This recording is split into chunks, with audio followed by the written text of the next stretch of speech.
যদি কোনো একটা বিষয় আস্তে আস্তে আস্তে করে মেডিটেশন করতে করতে করতে করতে করতে অ্যাটেনশনটা যত ফোকাসড হয়ে যাচ্ছে তত দেখছে যে তাদের নানান রকম মানসিক বিকার যেগুলো, মানসিক ব্যাধি যেগুলো, সেগুলো তো ব্রেনের জন্য হচ্ছে। ব্যাধিটা তো ব্রেনে, নিউরো। কমপ্লিকেশনটা কিসে? Not psychology only, neuro psychology. তো ওই যে ব্রেনের মধ্যে যেখানে যেখানে গণ্ডগোলগুলো আছে সেগুলো ঠিক হয়ে যাচ্ছে।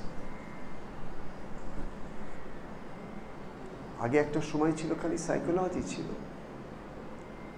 এখন আস্তে আস্তে স্পিরিচুয়ালিটি ঢুকছে।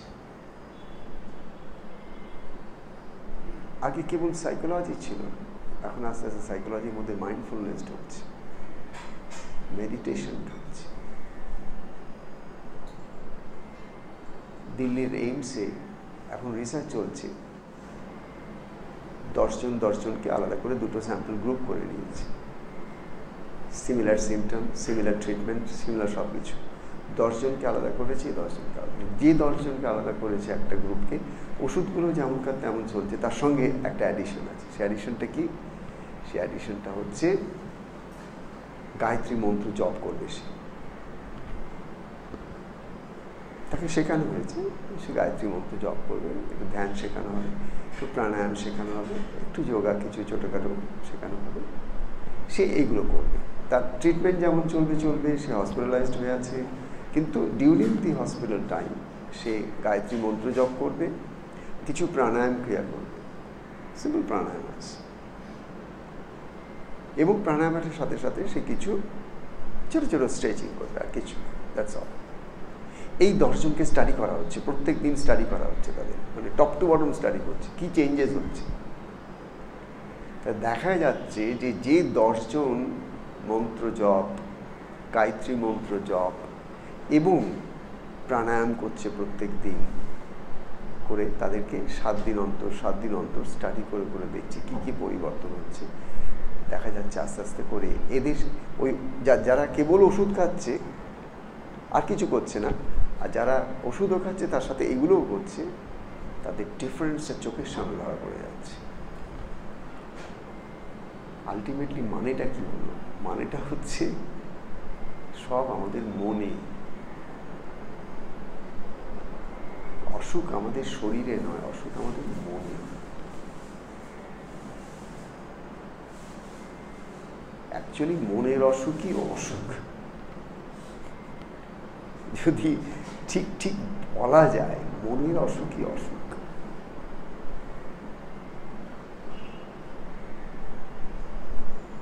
একটা হাত কেটে চলে গেলেও ততদিন পর্যন্ত সে লোকটা জানতেও পারে যতক্ষণ না মন জানছে। মনের অসুখই অসুখ। আবার এই মনটাকে যদি আমরা ঠিক করতে পারি তাহলে অসুখটা ঠিক হয়ে যায়। অদ্ভুত। আর এটা সব থেকে বড় চ্যালেঞ্জ হচ্ছে এই মনটাকে আমরা কি করে ঠিক করবো। কিন্তু বাঘ মানে না, এমন ঘোড়া, একে কিছুতেই বাঘ মানানো যায় না। এবং এই যে বাঘ মানানো যায় না,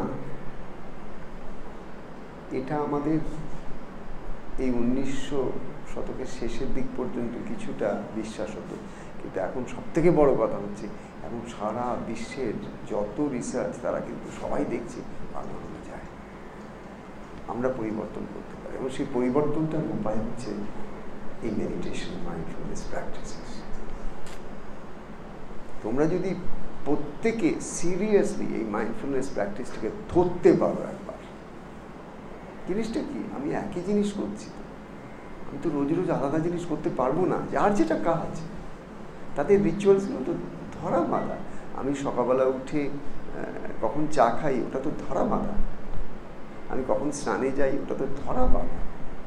আমি কখন অফিস কাছারির ব্যবসাতে যাই, ওটা তো ধরা বাঁধা। সব মানে কীরকম করে কথা বলি, কীরকম করে চলি, কীরকম ব্যবহারিক, সব তো ধরা বাঁধা। এগুলো তো কোনো রোজ রোজ পরিবর্তন হয় না। কিন্তু প্রশ্ন এখানে একটাই, যে প্রকৃত একটা আনন্দ খুঁজছে, সুখ শান্তি খুঁজছে, তাকে এই দৈনন্দিন জীবনের এই একই ধরা বাঁধা জিনিসগুলোর মধ্যে একটু একটু করে জেগে কাজটা করার ক্ষমতা একটু একটু করে অর্জন করতে হবে। যেহেতু রোজ করেছি, এখন কিন্তু না জেগেও করতে পারি। আমরা যে কাজটা রোজ করি সেই কাজটা আর জেগে থেকে করার প্রয়োজন পড়ে না। একটা নতুন কোনো হোটেলে গিয়ে, একটা নতুন কোনো বাথরুমে গিয়ে, একটা নতুন কোনো বেসিনের যে ট্যাপটা, সেটা কিন্তু আমার ঘরের ট্যাপের মতন খুলতে পারি না। এদিক ওদিক করে একটু সময় লাগে ঠিকঠাক করতে। আর আমার ঘরটা পাঠাক করে কেন, আমার ঘরটা আমি করি না, ওইটাতে আমি করি, মানে ওটা আমায় কনসিয়াসলি করতে হয়, এইটা আমি আনকনসিয়াসলি করি। এই difference, this is the difference.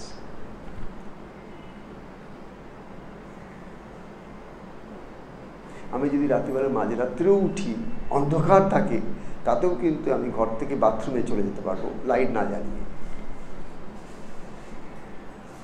আমার কোনো লাইট লাগবে না। লাগবে কি? কিন্তু আমি যদি একটা নতুন কোনো জায়গায় যাই, সেই যাওয়ার সময় আমাকে বলে যাবে এইখানে বাথরুমটা রয়েছে, আপনি এখানে সুইচটা আছে, সব বলে বুঝি টুজি দিয়ে যাবে। মাঝে করে যাবো কি বৃত্তান্ত, একটা ঝটকা আসবেই, how do I do it. কেন? তখন ব্রেনে এর কোনো ইমপ্রিন্ট নেই, ব্রেনের মধ্যে এর কোনো রেফারেন্স পয়েন্ট নেই। ব্রেন এই জিনিসটাকে জানে না, ও রোজ করেনি, ওর কাছে কোনো ট্রেনিং নেই। আর ঘরে রোজ ট্রেনিং হয়ে গেছে। সুতরাং ঘরে ও চোখ বন্ধ করে বিছনা থেকে উঠবে, চোখ বন্ধ করে বাথরুমে চলে যাবে, তার জন্য ওকে দেখতে হবে না, ব্রেন জানে। আর একবার যেটা ব্রেন জেনে নেয়, তখন আমাকে আর জানতে হয় না। আর যে মুহূর্তে আমাকে আর জানতে হয় না, তখন থেকে আমার জীবন শুরু হয় অন্ধকারাচ্ছন্ন জীবন। কেন? অচেতন, আনমাইন্ডফুল। তখন পদে পদে আমার ভুল করার সম্ভাবনা অনেক বেশি হয়ে যায়। একই জিনিস মানুষ যখন রোজ রোজ করতে থাকে, তখনই তার মধ্যে বোরডম আসে, মনোটনি আসে। তখনই সে একদিন বলে, উফ, সংসারটা বিরক্তিকর জায়গা। সংসার বিরক্তিকর নয়, বিরক্তিকর তোমার মনের রাট।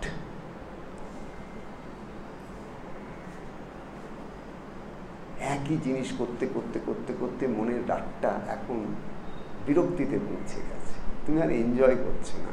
শুরুতে এনজয় করেছিলে, এখন এই একঘেয়েমি হয়ে গেছে। এখন তুমি এনজয় করছো না।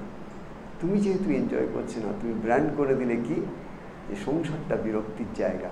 নো, তাহলে প্রথম দিন বিরক্ত হওনি কেন? যদি সত্যি সত্যি সংসারটা বিরক্তির জায়গা, এটা যদি ট্রুথ হতো, তা তো ফার্স্ট ডেতেও তুমি বলতে কি বিরক্তির জায়গা। তা তো বলোনি তুমি। তোমার ভাষা আলাদা ছিল, তোমার দেহের ভাষা আলাদা ছিল, তোমার সব কিছু আলাদা ছিল।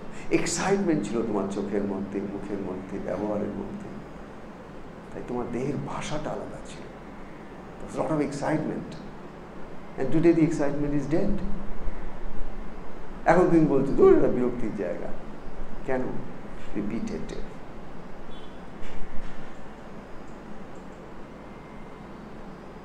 Focused attention. এখন তোমাকে কি করতে হচ্ছে? তোমাকে আবার নতুন করে অ ক খ শিখতে হচ্ছে। তোমার শেখা অ ক খ আর কাজে লাগবে না, এটা বুঝে নাও।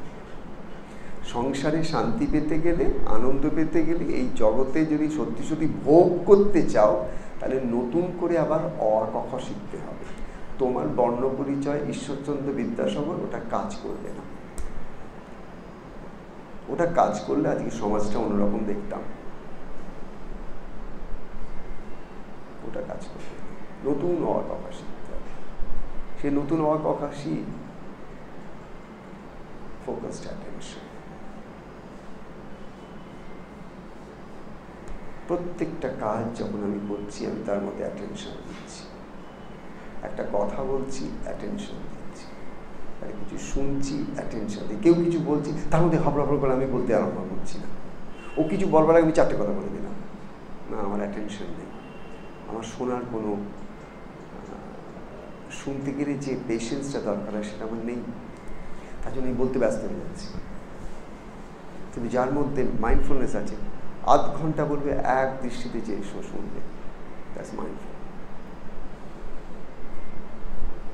তুমি যখন কথা বলো, তোমার সামনের লোকটা তোমার সামনে যদি ফোন খুলে এরকম করতে থাকে, তোমার কেমন লাগে?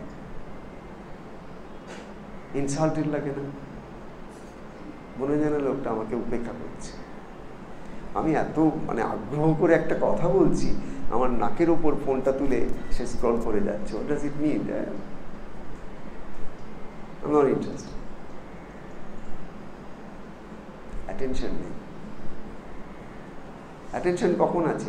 যে সামনে কথা বলছে, তুমি তাকে বলছো you are my world, whole world এখন খালি এইটুকু জায়গার মধ্যে আমার সীমাবদ্ধ, এই জাস্ট এইটুকু। তুমি বলো, this is totally your time, totally your time. এই সময় আমি আর পৃথিবীর কারোর কথা চিন্তা করবো না। Now the whole world comes into this form, focused attention. দুনিয়া চেঞ্জ হয়ে যাবে, দুনিয়া চেঞ্জ হয়ে যাবে, জগৎ চেঞ্জ হয়ে যাবে, সবার আগে তুমি চেঞ্জ হয়ে যাবে। দেখবে আজকের দিনে কেউ কারোটা শোনার সময় নেই, আর সেই অ্যাটেনশনটাও নেই। একটুতেই পিছুটে যায়, একটুতেই আমরা ধৈর্য হারাব, ধৈর্যটা আস্তে আস্তে ক্ষয় হয়ে গেছে। কেন? ফোকাসড অ্যাটেনশনটা ভেঙে গেছে। ধৈর্যের সাথে সাথে অ্যাটেনশন দরকার হয়। অ্যাটেনশন নেই, ধৈর্যও নেই। একটুতেই বিরক্ত, একটুতেই রাগ হয়ে যায়, একটুতেই মনে হয় আমার মনের মতন হচ্ছে না। কিন্তু যত তুমি তোমার মনের মতন হচ্ছে না বলে অনেক কিছুকে ব্র্যান্ড করে ফেলো, তখন তুমি তোমার অজান্তে জানো না তোমার ভেতরে যে ব্রেনটা তৈরি হচ্ছে অনেক কিছুকে কিন্তু এবার রিজেকশন করতে আরম্ভ করবে। এর ফলে কী হবে? একটা টাইমে তোমার মনের মতন আর কিছুই পাবে না। তখন তোমার ব্রেন তখনও রিজেক্ট করবে, ভালো জিনিসও রিজেক্ট করে বসবে, because your brain has got use to rejecting everything as negative. তুমি তোমার ব্রেনকে যেমনভাবে ট্রেনিং দেবে, তোমার ব্রেন ঠিক তোমাকে সেটাকেই আবার ডেলিভারি করবে, ছোট্ট শিশুর মতো, তোমার ঘরের পেট ডগের মতো। যেমন শেখাবে ও ঠিক তেমন তোমাকে দেবে।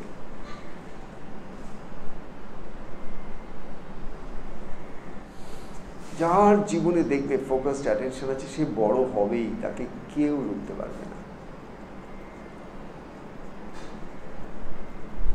আর যার যে বিষয়ে ফোকাসড অ্যাটেনশন, সেই বিষয়টা আস্তে আস্তে তার ভেতরের সমস্ত মিস্টিসিজমগুলো, সিক্রেটসগুলো রিভিল করে দেবে। সে যদি ফোকাসড অ্যাটেনশন নিয়ে একটা গাছের ফুলের দিকে তাকিয়ে থাকে, একটু পরে একটা সময় ফুলটা ওর সঙ্গে কথা বলবে, ওর ভেতরের সায়েন্সটা ওকে বলে দেবে। আমি ফুল কথা বলবে না, ওর ব্রেন থেকেই কথা আসে।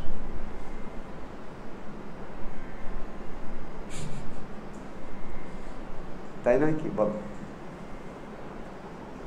তুমি যাকে অ্যাটেনশন দেবে।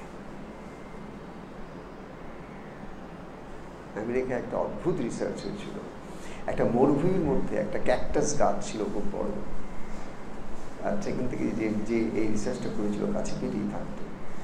তো সে বললো কি, তার মাথায় এলো, দেখি তো কি হয়।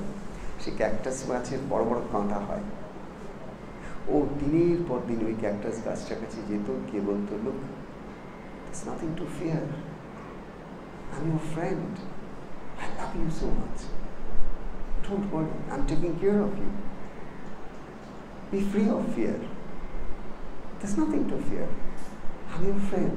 রোজ বলতো, রোজ বলতো, রোজ বলতো। কি? যে তোমার ভয় কোনো কারণ নেই, আমি তো তোমার বন্ধু, আমি তো তোমার সাথে আছি, তোমার কিচ্ছু হবে না, তুমি ভয় পেও না, তুমি ভয় পেও না, তুমি ভয় পেও না, ভয় পেও না। ওভার 7-8 ইয়ার্স ও বলতে থাকলো। 8 ইয়ার্সের পরে হঠাৎ করে দেখতে আরম্ভ করলো কাঁটাগুলো ভেতরে ভেতরে একটু একটু করে ছোট হয়ে ভেতরে ঢুকে যাচ্ছে। একটা টাইমে পুরো গাছটা কাঁটা ফ্রি হয়ে গেল। আমি বলছি, আমার সমস্ত গায়ে গুজবাম্পস হচ্ছে।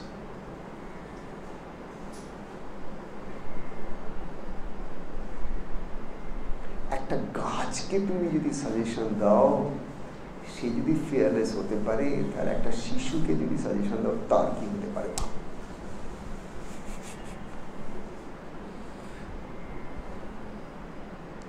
তার বদলে সবাই সেটা কি জানো, আমরা যেভাবে গড়ছি, ঠাকুর আমাদের একটা ছোট্ট মানে কাদা মাটির একটা ডালা দিয়েছেন মাত্র, আমরা কিভাবে গড়ছি এটাকে, সেটাই সব।